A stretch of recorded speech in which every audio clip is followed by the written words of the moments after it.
视频演示用到特色断染线以及毛绒皮草线，搭配5.0和3.5毫米的钩针。我们需要准备一个长18厘米、宽8厘米的椭圆形包底，一共有42个小孔。由于包底的孔洞比较小，第一圈用3.5的钩针进行钩织，在金属钉上方的小孔内重新起线，带线钩出，锁一针作为起立针。同一个位置钩织一个短针，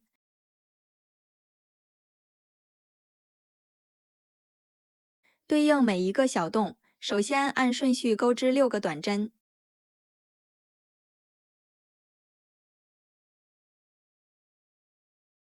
6针完成后，下一针增加1针，钩织2个短针。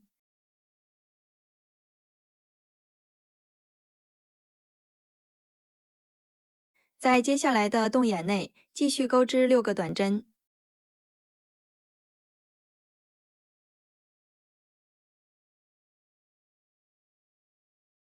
6针结束，在转角的8个洞眼内各钩织2个短针，一共16个短针。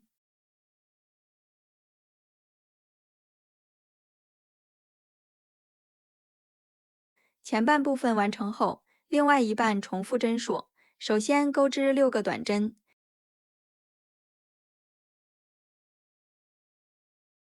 下一针增加1针，钩织2个短针。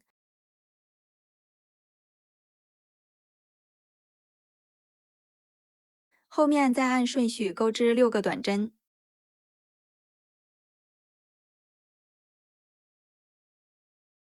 在剩余的8个小洞内各钩织2个短针。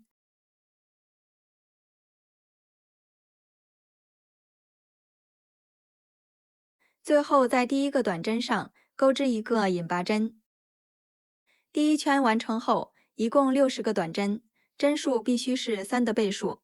第二圈开始用5.0的钩针，首先锁一针，这一圈针数不加不减，对应每一个针目，同样钩织60个短针。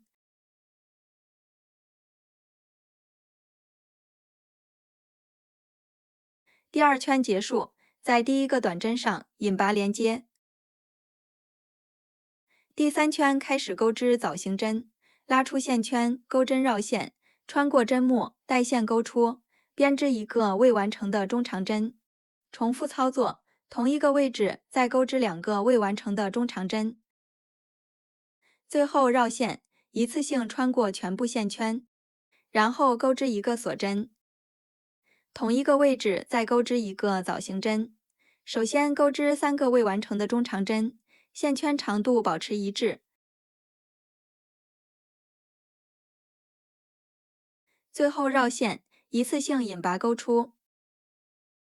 第二针完成后不需要锁针，这样钩织一组麦穗花样。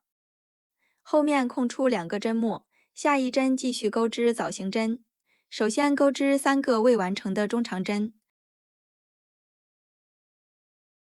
最后绕线，一次性引拔钩出，然后锁一针，同一个位置再钩织一个枣形针。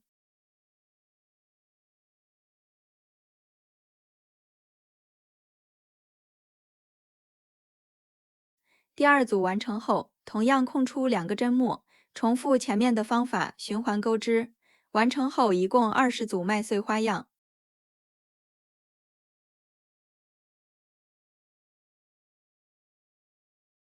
第三圈结束，在第一个枣形针的侧面钩织一个引拔针，在麦穗花中间的位置再钩织一个引拔针。第四圈继续钩织枣形针，同一个位置钩织3个未完成的中长针。最后将线一次性钩出，然后钩织一个锁针，同一个位置再钩织一个枣形针。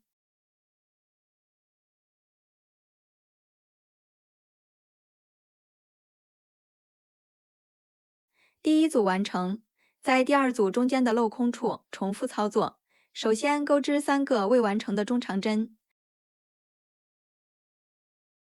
最后将线一次性钩出，后面锁一针，再钩织一个枣形针。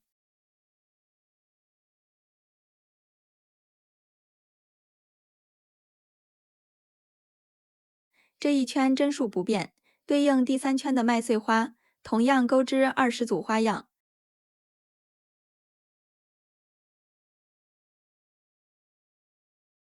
第4圈结束，在第1个藻形针上引拔连接，然后将线引拔到锁针的镂空处。后面的部分继续重复钩织，对应前面2圈的花样，循环钩到第11圈即可，高度可自行调整。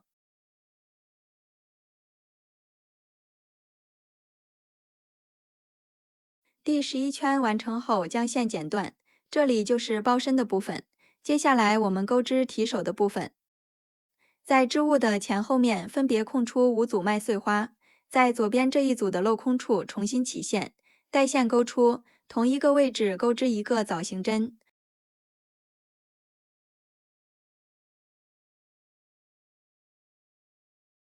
后面锁一针，再钩织一个藻形针。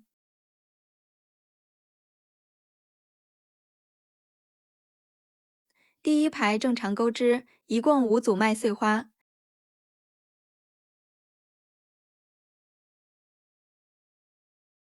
第5组完成后，继续钩织第2排，锁一针翻转织物，在第1组的中间钩织一个藻形针，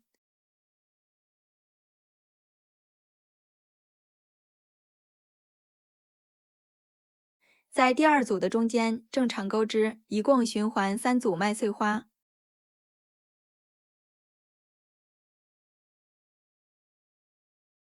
第3组完成后，最后一组的中间钩织一个藻形针。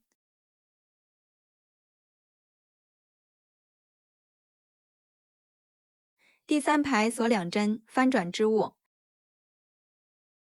在藻形针的顶部钩织一个藻形针。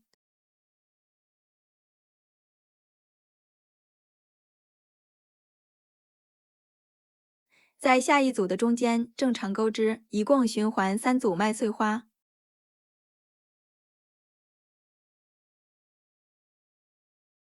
第3组完成后，最后一针钩织一个藻形针。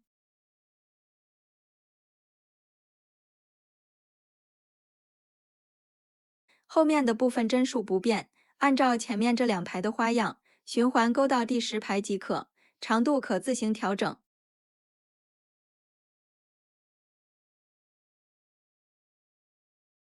左侧的织带完成后，在另外一侧重新起线，按照相同的方法钩织，然后将2个织带的顶部缝合固定。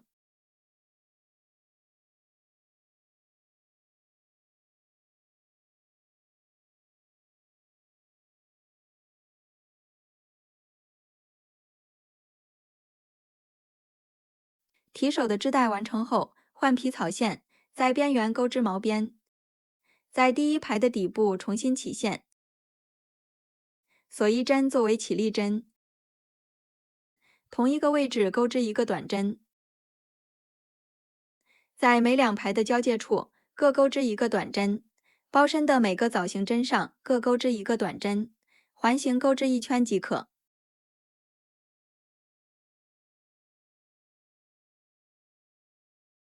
提手两侧的毛边完成后，将顶部的这一段缝合固定，最后在包口安装一对牛角扣。本期的内容就到这里，下期再见。